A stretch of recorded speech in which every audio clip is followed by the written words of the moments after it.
In several other screencasts, I've alluded to some of the editing features. I'm just going to highlight a couple more of those for you now. However, the focus of this screencast will be on how to export your completed Audacity project. Just to highlight the work that's already been done on this Audacity file, we have an intro which was pre-recorded using the regular record button and a microphone. Then we imported by using the project import audio tool. We imported an MP3 which we cut down and faded in as well as faded out. We also dragged and dropped another MP3, Camptown Races, into our project and used the fade in option, which again is used by using our selection tool, highlighting the part that we would like to fade in, and under the effect choosing fade in or fade out as the case may be. These three files, because they do overlap, there will be a little bit of background music, and here hopefully the author has worked on making sure there is an appropriate balance between the two songs, and one fades out as the other fades in musically as well as technically. But the fact that these are in a step-down fashion means that this will play in one long song. To finish it off, I'm actually going to trim this last song here. Again, I've pre-listened to it and I am aware that I need to be cutting it right at that mark there. I'm going to delete the end by highlighting and clicking delete. And I would like the fade in at the end here to be much longer. So I would like it to fade from here all the way to the end, and again I'll highlight and use the fade out effect.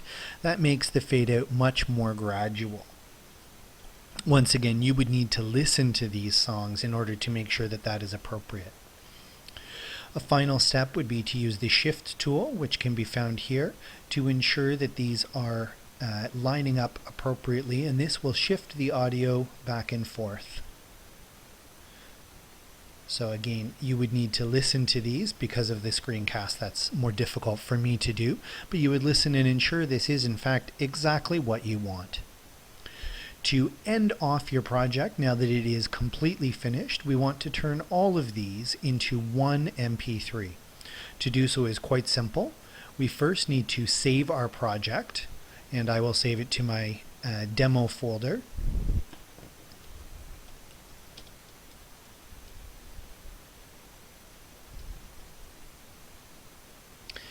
Once that has been saved, you want to click File and Export as MP3. This will bring it down to a single mono or stereo channel depending on how things have been set up. You need to say where you want to save it,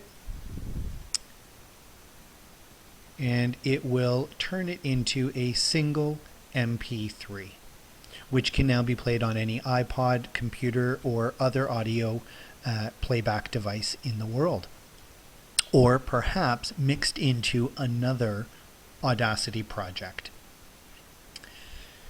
Please do keep in mind that Audacity is freeware. It's available on the internet and can be downloaded at home if you wish to practice with it or play with it or use it for other school projects or your own personal use. Simply Google Audacity and download it. Ensure that you also download the MP3 lame encoder. When you go to the site, you'll see exactly what I'm referring to. That has been pre-installed at school. However, you will need that at home. Hopefully these screencasts have been helpful, and if you have any questions, please do comment on my YouTube channel, and I would be happy to create additional screencasts or answer your questions. Best wishes.